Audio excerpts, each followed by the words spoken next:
What's up, everyone? It's Dr. Glenn Vo. I am super excited to have this guest on my podcast.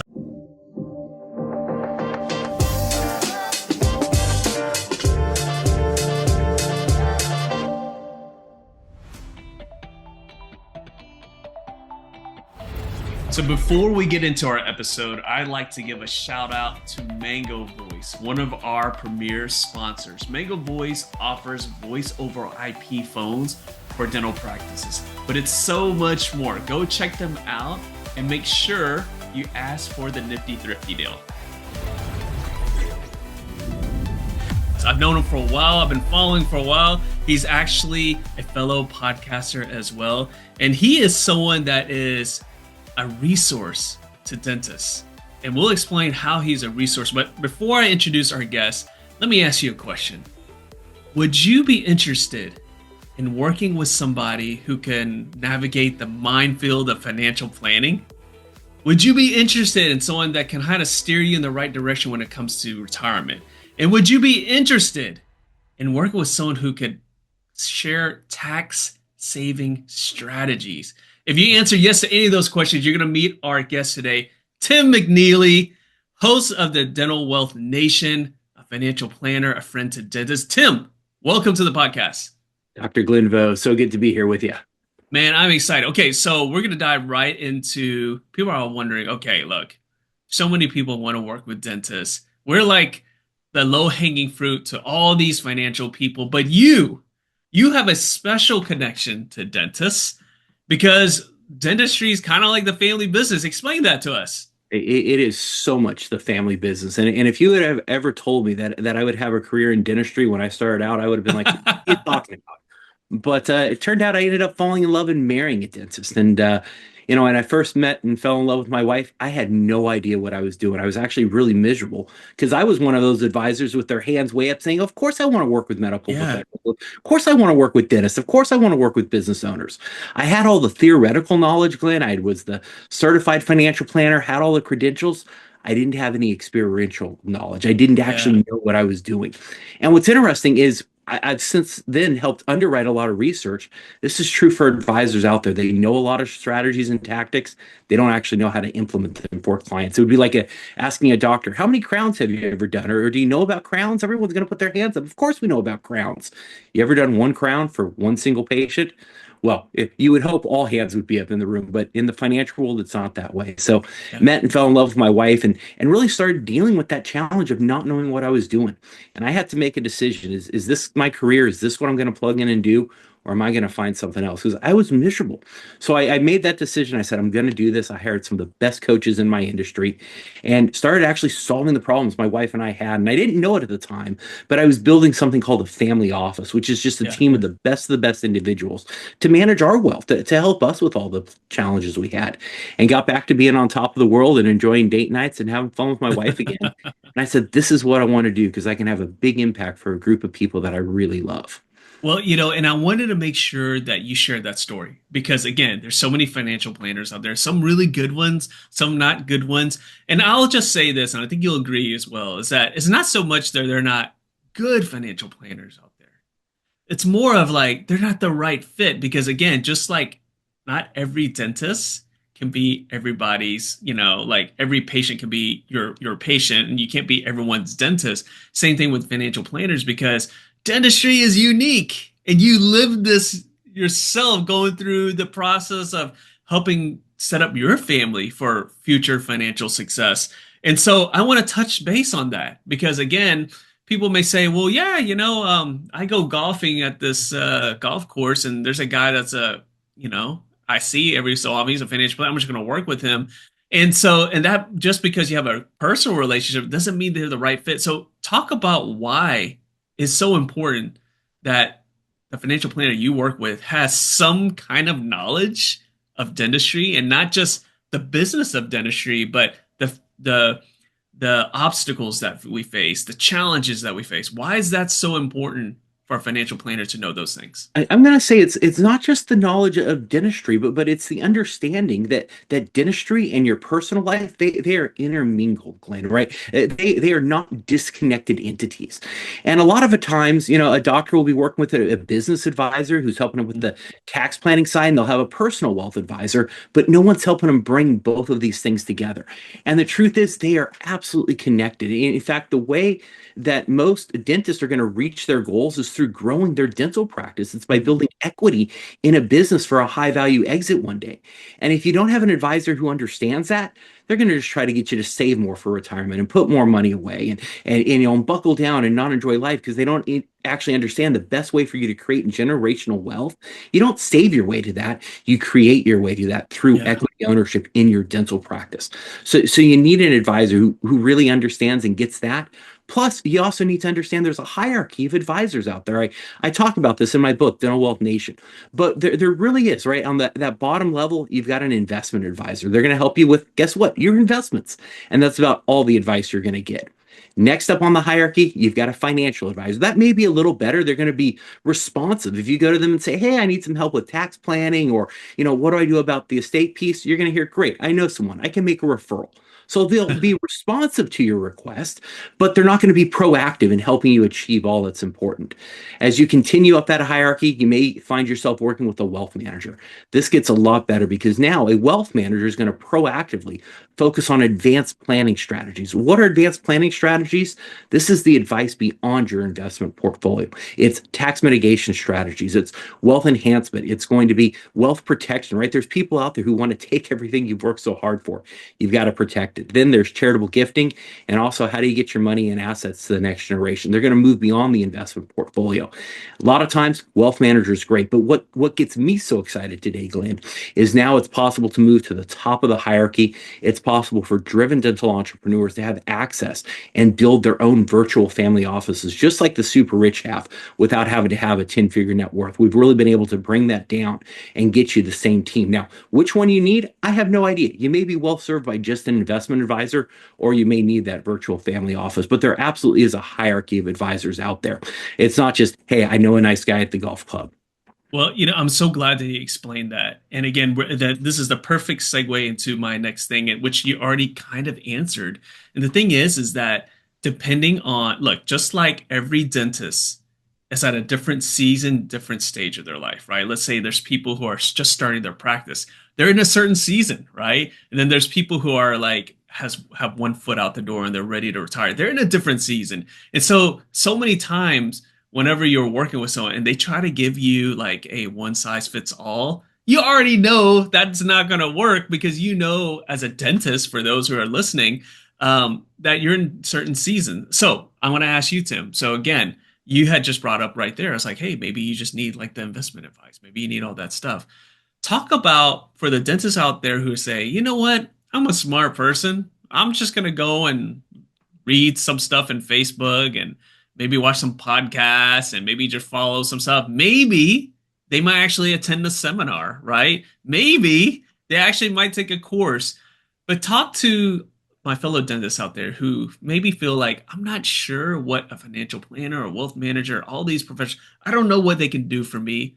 Talk to them for me and explain to them, much like if you walked into my practice and you're like, hey, I want a better smile, right? And there's so many different ways we can approach it, right? As opposed to you going, I made a joke not too long ago. A lot of times people just Google stuff and they think they have a dental degree already, right? So we hate that as dentists, yet sometimes because, most dentists are overachievers, somewhat smart, they can kind of figure their own way.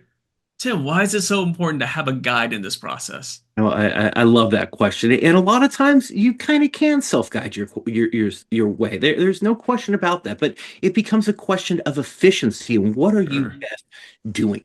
And just like dentistry, I don't try to clean my own teeth. Like I brush my teeth, but I don't do my own hygiene, right? Yes, I could go learn how. Well, maybe not. So I'm pretty smart. I don't know that I'm, but my wife's dentist smart. But so you can learn a lot of things. The internet has certainly made these things accessible. But the question is, where do you want to spend your time?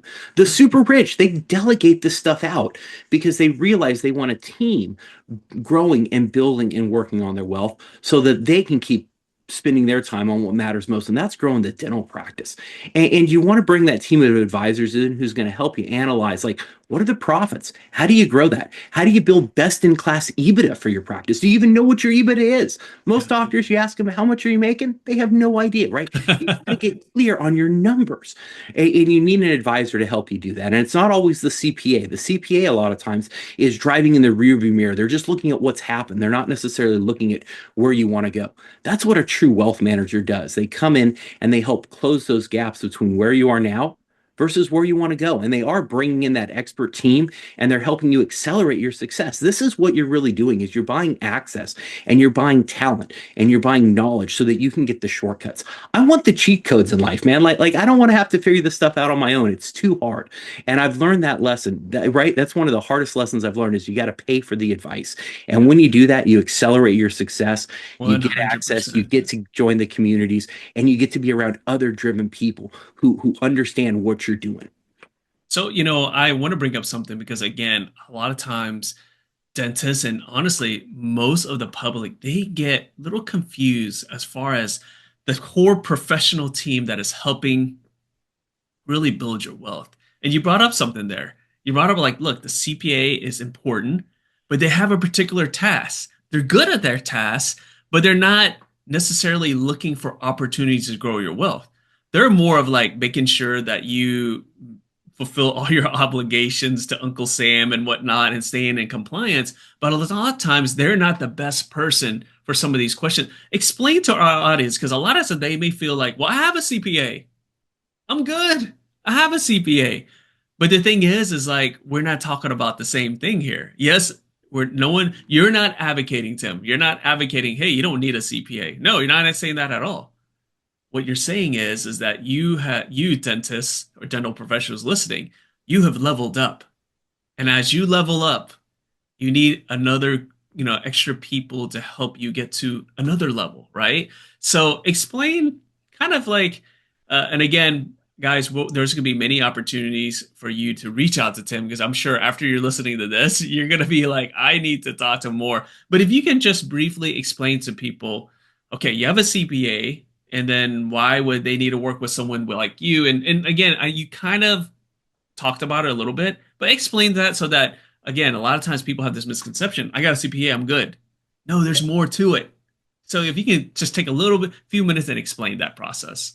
Yeah, I want you all to imagine that, right? You are building a house, right? You're going to work with your spouse, and you're going to build your dream property. And when you're doing that, right, you could certainly go out there and you could trench the backyard yourself, or you could, try to design and illustrate and do all the architectural stuff yourself, but you really don't want to do that. And you could also go out and you could hire all the subcontractors by your self, and you could have the bathroom guy design the bathroom, and the architect design, maybe just the backyard, and then the, master bedroom, but you're going to end up with a house that's an absolute mess because you've got no one coordinating. You have no general. Right. You don't have someone like quarterbacking the whole experience. You're bringing in professionals, but if they're not talking to each other. Yeah, I can imagine what a house looks like if you're like, hey, you do this, and we'll just kind of put it together. Yeah, it's going to end up disjointed, and it's not going to be the result that you want. What a good quality wealth manager does is they help you get clarity on what you're actually building. And once you have that clarity, then that becomes the filter that you can actually sort through decisions. So take another simple one. Like, let's say you're trying to acquire real estate and you're like, man, I really want to get into real estate. Yeah. But you're also trying to grow your practice. So now you got to figure out, right, does it make more sense to take some of that money out of the practice, de-risk the business, acquire some real estate, maybe for your practice, or does it make more sense to continue to lease and plow those profits back in? You need someone to help you think through this in a holistic way. Maybe your goal is to build up and get 4, 5, 6 locations and then have a liquidity event. Or maybe it's, I've got 2 locations now. I'm doing pretty good. Like I want to destabilize. I want to de-risk the business. So let's get the real estate now. But you need that general contractor. You need that person to help you think through these. The CPA can certainly go through the pros and cons, but they don't know what you're actually trying to achieve. They don't know what your big goals are. And once again, that's where the wealth manager comes in, which is very different than the investment advisor who's going to say, oh, invest in this, or even the financial advisor who's going to say, well, yeah, we'll talk to a tax guy and we can get you a real estate agent to buy some stuff, right? You need someone to help you coordinate that strategy. Yeah, you need someone who has the plan for the overall wealth strategy. And I love that. And thank you so much for explaining that because I think a lot of times people don't understand that or they think that, oh, okay, I have a CPA. The CPA can do that. Yeah, my CPA said I can do tax planning. My CPA can do all these things. And here's the thing. Maybe they can, or maybe you can find someone who can do it at a higher level, right? So as you're going up and you're leveling up, there's more at stake. And speaking of at stake, something that we had talked about recently, you and I, when we met each other, we're talking about estate planning. And I think that's something that is that's not talked about enough, right? I think it's funny. A lot of times I think dentists think they're like immortal, right? They think they're going to work forever. They think they're going to work at the same level, and they think nothing is ever going to happen, you know? And that is so far from the truth. If anything, recent events and the pandemic, we've learned like things can change in a heartbeat. Talk about that. Talk about like your experiences when we talk about estate planning and also like what you've done with some of your clients and why it's really important that today is actually the day for any of the dental professionals who are watching this right now. You start thinking about your estate. I'll tell you, today, everything is probably okay. Right now, in this moment, as you're listening to this, everything is okay until it's not. And when that moment comes, no one knows. It can happen in an instant. My wife, we were facing a potential disability for her early on in the career. And, as a dentist, your hands are absolutely everything. And so here my wife and I were young and we're stress testing our plans. You talked about, right, finding errors because errors occur and you got to catch these things because as your wealth grows, the impact of an error costs you even more. So my wife and I started stress testing the plan and actually discovered that our disability policy was set up incorrectly, right? It Oh, was set up in a way that the benefits were fully taxable because some well-meaning advisor, right, the oh, nice person who showed up at her dental school, right, he was well-meaning, but he didn't have the technical knowledge to actually set these things up correctly. So he caught that error, created some tax-free income, and that was really a huge thing for us because it gave us the confidence to know that even if she couldn't practice dentistry, we were going to be okay. And so I tell you that story to illustrate the estate planning part also, because we don't know what's going to happen. I was yeah. walking across the street the other day and almost got hit by a Tesla of all things. Oh my Like God. insane, right? I'm going out for my walk, like, getting healthy, and all of a sudden a Tesla comes right around. I'm like, it's not going to stop. It's not. And I had to like run a Tesla, right? It's supposed to be smart. So things can happen at any time, Glenn. So be prepared, right? Be prepared for your family. That's another great fear I hear all the time as I talk to doctors. It's like if something happens to my spouse, I don't know where anything is. And so getting organized, right? Having everything in one place so that you can access it, so that you can find it, so important just for your legacy and for your family. Look, I mean, I think for this short amount of time we've been talking, I think you've convinced me, and you probably convinced most people that, look, okay, if you haven't been working with a professional like Tim, you might think about it. Even though you're working with a CPA, maybe you have someone who, like a broker who helps you deal with your stocks and whatnot. You're just missing, come on, just like someone who's building a house, okay? All right, you got an electrician, you got a plumber helping you, right? What about these other people? What about the general contractor that's making sure everything is okay? So I think if anything, you've opened our eyes like, okay, we're leveling up. We need to work with someone like you. Now, we discussed so many things. What are some of the things that we haven't talked about that dentists should know or should be aware of? Oh, I would tell you the other big red flag that I see all the time is take a look at the retirement plans that you have set up. Take a look Oh, at your 401k, the What, profit. the 401k that we got as an associate a long time ago, and now we built up multiple practices. And so that 401k that we got a long time ago is not going to cover us where we're at in the future. Is that what you're saying? Exactly. And the red flags that I see on these plans, I do a lot of what I call 401k plan rescue. And most owners don't realize you are personally liable. You can't hide behind a corporate shield for retirement plans. You are personally liable on these Wow. plans for anything that goes wrong. And a lot of times you're working with your payroll providers, they just don't do a good job. And there's things that are getting missed. Or you're not optimizing the tax savings piece. I just brought over a plan for dental practices. We're saving them 25% on their plan. Really? Again, on their plan administration fees alone. Plus, we're improving the service. We're helping protect them on the personal liability side. And it's going to be a better run plan that they can get more money into. They were just satisfied with what they had. They don't know that something's better. So take a look at that plan. Oftentimes it's easy, low-hanging fruit, really easy to fix. Do a plan benchmarking. The other thing is get a second opinion. I talk about this all the time, Yeah. and the research is so clear. Most people just aren't sure if they're getting advice that really makes a difference. And Yeah. if you're not sure, go get that second opinion. I go in, I see my doctor every single year for a physical, Glenn, and I've never gotten upset when he calls me back and he says, Tim, got your blood work back. You're fine. I'll see you next year. Like, that's a good result. That's a Yeah. really, really good result. So even if you're not sure, get a second opinion so that you know your plans are going to deliver as expected. The super rich do this. The super rich in their family offices, 93% of them in the last 5 years have gotten that second opinion and done a stress test. Trust, but verify, because as your wealth grows, the impact of an error costs you even more. You want to make sure your plans are going to deliver the results you expect to get.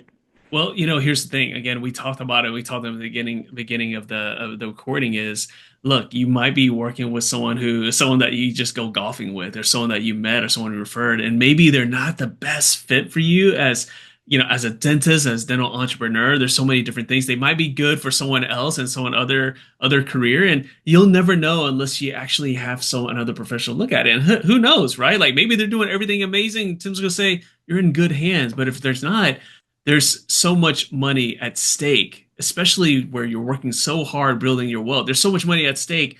It makes all the sense to do those things. Okay, so many amazing things, Tim. I mean, we're gonna have to definitely bring you back for a webinar. There's so many things we can talk about. We're gonna switch gears now, and we're gonna do something. I can't bring someone who has the resume you have and not ask you the three questions I ask for all dental entrepreneurs, the Entrepreneur 3.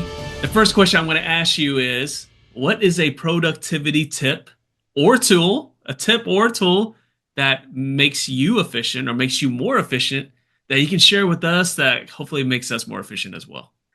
I'm a pretty basic guy on this one. And don't get me wrong, I love all my tech tools. I love Yeah. all the little different tech hacks. I love AI. Like I love all that stuff.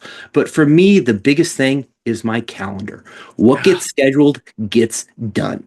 And I Yes. find that I have to put things on my calendar, the important blocks, and I have to stay focused on that. So my biggest productivity hack is use your calendar. Like really use it as the tool that it is, and protect your time, because someone wants it and your time is valuable. And it's in those quiet moments, right? As entrepreneurs, we need quiet. We need the still. Yeah. For me, my most productive day is when I get 8 hours and I don't have to do anything other than create.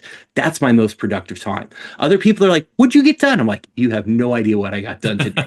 Right? And so protect your time, use your calendar, time block. It's simple, but so effective for me. I totally agree with that. And the thing is like there's things that are really important to you, right? Your family, your spouse, right? Your friends.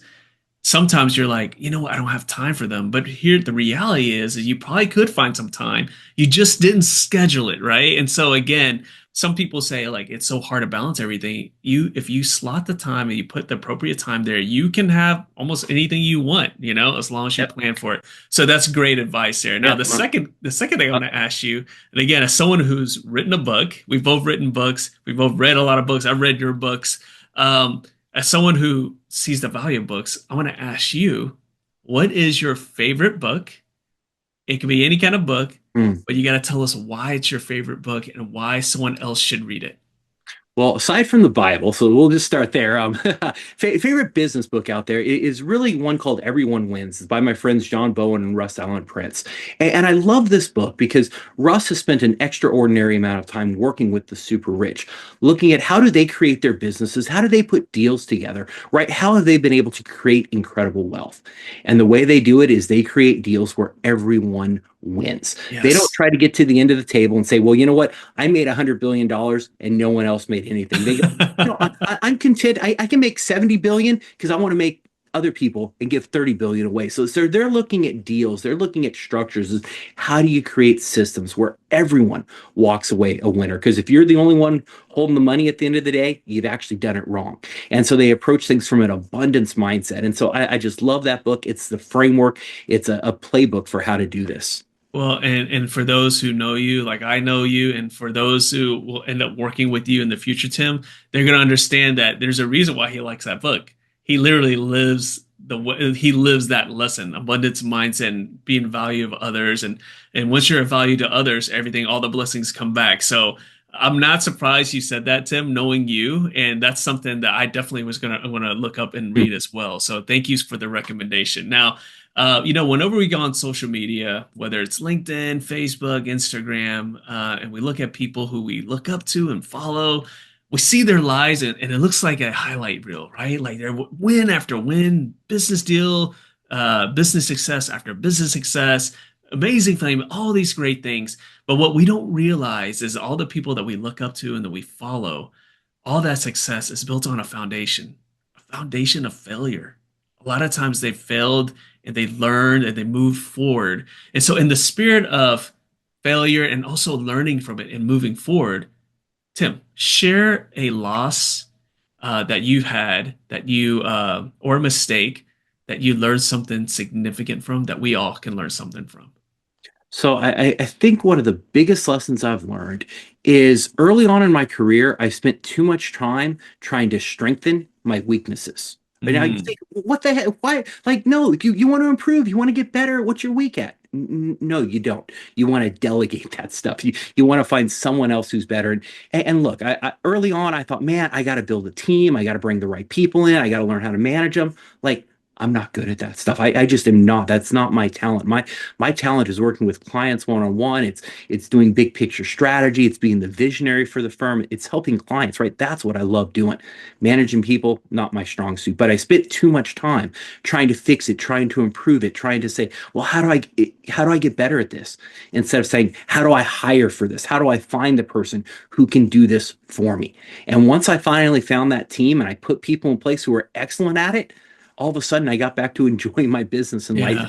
and things got better. So spend time focusing on strengthening your strengths, not trying to improve your weaknesses. I love that. And again, that's something that every dental practice owner, heck, any dental professional should really listen to and learn from because that is a mistake that a lot of people make. Spending so much time and time is one of the most important, valuable commodities we have. So that is a great lesson, Tim. Thank you so much. And those are amazing things right there. Those three things, you've knocked that out of the park right there. I'm definitely going to use some myself. Now, for those who are listening and for those who are like, okay, I'm very intrigued now.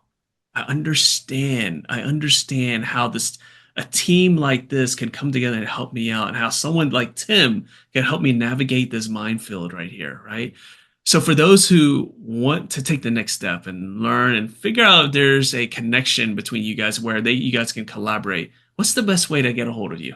Well, I'm super easy for you to find. First, you can check me out at timmcneely.com, TIMMCNEELY.com, or shoot me a text or give me a call at 818-534-4949. Happy to help you in any way. Even if I'm not the right advisor for you, I want to get you to the right people so that you're served well, so that you can build an amazing life of significance, so that you can keep having impact out there. So, if you guys are in the Nifty group, just make a post, say, where's Tim at? I need to ask him a question. And people have done that. He shows Yeah. up, right? And that's the thing. Tim's been a great member of our community. Tim, before we leave here, I want you to just address the audience here and just tell them why you want to connect with them and how you can help them out. You know what? I believe that you are building an amazing life of significance. And I believe that your lifetime of hard work deserves to pay off. I know firsthand, because I'm married to a dentist, what the blood, the sweat, the tears, the sleepless nights, the nights of anxiety are like. And I want you to have everything that you deserve, because I know the impact that you're making. But to do that, you got to have the right team around you. And if you're not sure, let me help you get there, because everything you're doing needs to pay off, but you can get there quicker and with less effort than you ever thought. But you got to optimize your financial world to do that. I love it. There's nothing else I can say right there. That's a mic drop right there. Tim, thank you so much for jumping on. Guys, we'll have all of Tim's information in the show notes. And again, if you're in the Nifty community, just shout him out. I'll make sure he sees it. He's here to help. He's got that abundance mindset. Tim, thank you so much for jumping on. Guys, we will see y'all next time. Thank you, Glenn.